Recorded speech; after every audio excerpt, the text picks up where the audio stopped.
it chapter by chapter, one bite at a time. So many adventures and mountains we can climb. Take it word for word, line by line, one bite at a time.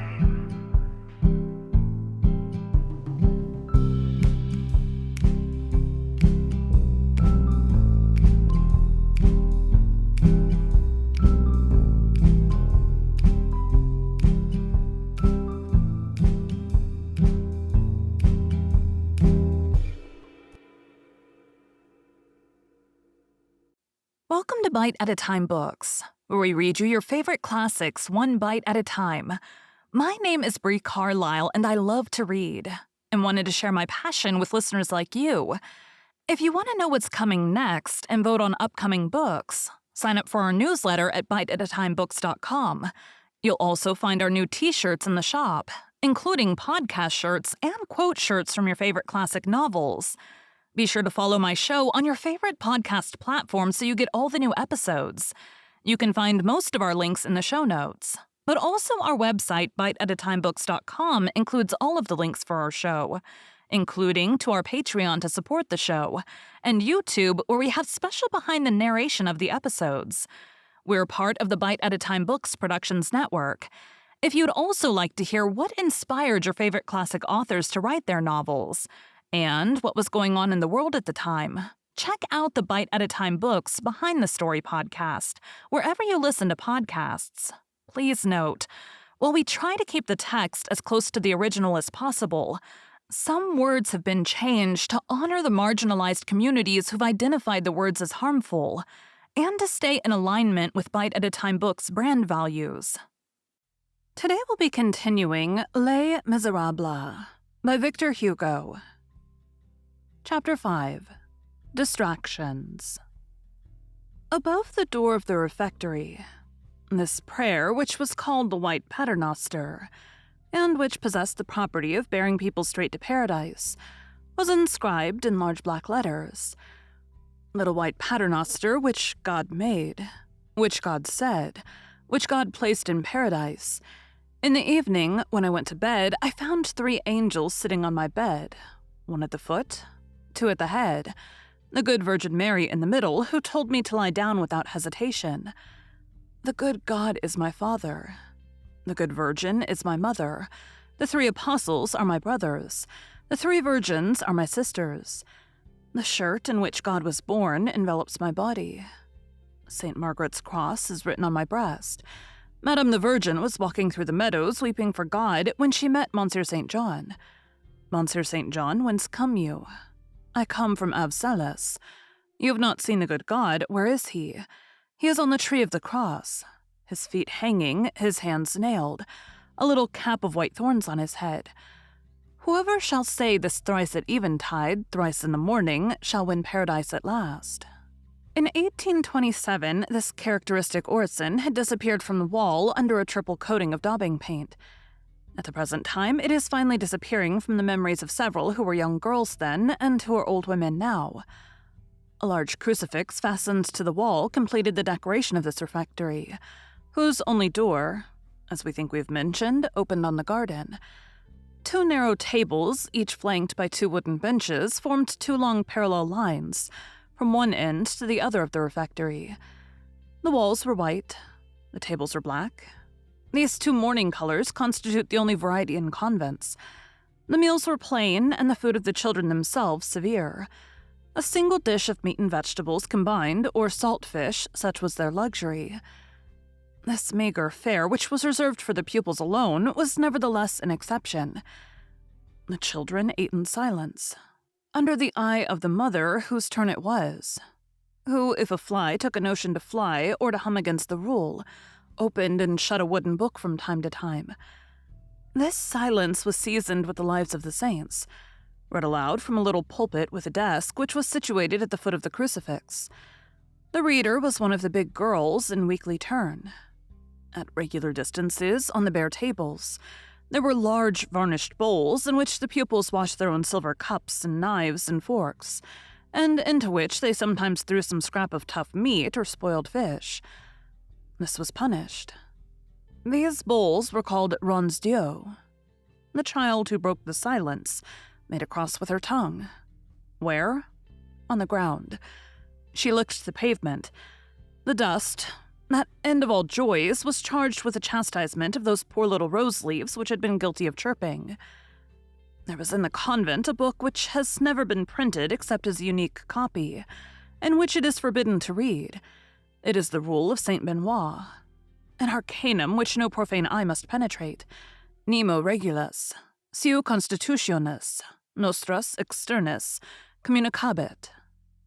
The pupils one day succeeded in getting possession of this book, and set to reading it with avidity. A reading which was often interrupted by the fear of being caught, which caused them to close the volume precipitately. From the great danger thus incurred, they derived but a very moderate amount of pleasure. The most interesting thing they found were some unintelligible pages about the sins of young boys. They played in an alley of the garden, bordered with a few shabby fruit trees. In spite of the extreme surveillance and the severity of the punishments administered, when the wind had taken the trees, they sometimes succeeded in picking up a green apple or a spoiled apricot or an inhabited pear on the sly. I will now cede the privilege of speech to a letter which lies before me, a letter written 25 years ago by an old pupil, now Madame la Duchesse de, one of the most elegant women in Paris. I quote literally, "One hides one's pears or one's apples as best one may. When one goes upstairs to put the veil on the bed before supper, one stuffs them under one's pillow, and at night one eats them in bed. And when one cannot do that, one eats them in the closet." That was one of their greatest luxuries. Once, it was at the epoch of the visit from the Archbishop to the convent. One of the young girls, Mademoiselle Bouchard, who was connected with the Montmorency family, laid a wager that she would ask for a day's leave of absence, an enormity in so austere a community. The wager was accepted, but not one of those who bet believed that she would do it. When the moment came, as the Archbishop was passing in front of the pupils, Mademoiselle Bouchard, to the indescribable terror of her companions, stepped out of the ranks and said, "Monseigneur, a day's leave of absence." Mademoiselle Bouchard was tall, blooming, with the prettiest little rosy face in the world. Monsieur de Quillan smiled and said, "What, my dear child, a day's leave of absence? 3 days, if you like. I grant you 3 days." The prioress could do nothing. The Archbishop had spoken. Horror of the convent, but joy of the pupil. The effect may be imagined. The stern cloister was not so well walled off, however, but that the life of the passions of the outside world, drama, and even romance did not make their way in. To prove this, we will confine ourselves to recording here and to briefly mentioning a real and incontestable fact, which, however, bears no reference in itself to and is not connected by any thread whatever with the story which we are relating. We mention the fact for the sake of completing the physiognomy of the convent in the reader's mind. About this time, there was in the convent a mysterious person who was not a nun, who was treated with great respect, and who was addressed as Madame Albertine. Nothing was known about her, save that she was mad and that in the world she passed for dead. Beneath this history, it was said, there lay the arrangements of fortune necessary for great marriage. This woman, hardly 30 years of age, of dark complexion and tolerably pretty, had a vague look in her large black eyes. Could she see? There was some doubt about this. She glided rather than walked. She never spoke. It was not quite known whether she breathed. Her nostrils were livid and pinched, as after yielding up their last sigh. To touch her hand was like touching snow. She possessed a strange spectral grace. Wherever she entered, people felt cold. One day, a sister, on seeing her pass, said to another sister, "She passes for a dead woman." "Perhaps she is one," replied the other. 100 tales were told of Madame Albertine. This arose from the eternal curiosity of the pupils. In the chapel there was a gallery called l'Oeil de Boeuf. It was in this gallery, which had only a circular bay, in l'Oeil de Boeuf, that Madame Albertine listened to the offices. She always occupied it alone because this gallery, being on the level of the first story, The preacher or the officiating priest could be seen, which was interdicted to the nuns.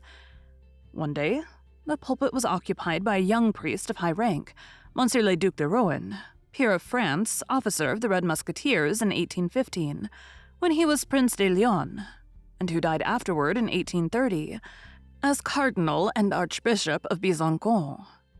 It was the first time that Monsieur de Rohan had preached at the Petit Picpus convent. Madame Albertine usually preserved perfect calmness and complete immobility during the sermons and services. That day, as soon as she caught sight of Monsieur de Rohan, she half rose and said in a loud voice amid the silence of the chapel, "Ah, Auguste."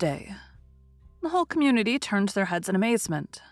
The preacher raised his eyes, but Madame Albertine had relapsed into her immobility.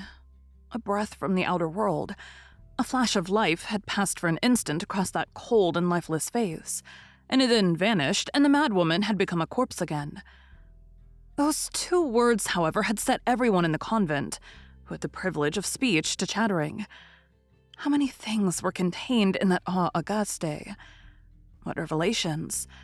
Monsieur de Rohan's name really was Auguste. It was evident that Madame Albertine belonged to the very highest society, since she knew Monsieur de Rohan, and that her own rank there was of the highest, since she spoke thus familiarly of so great a lord.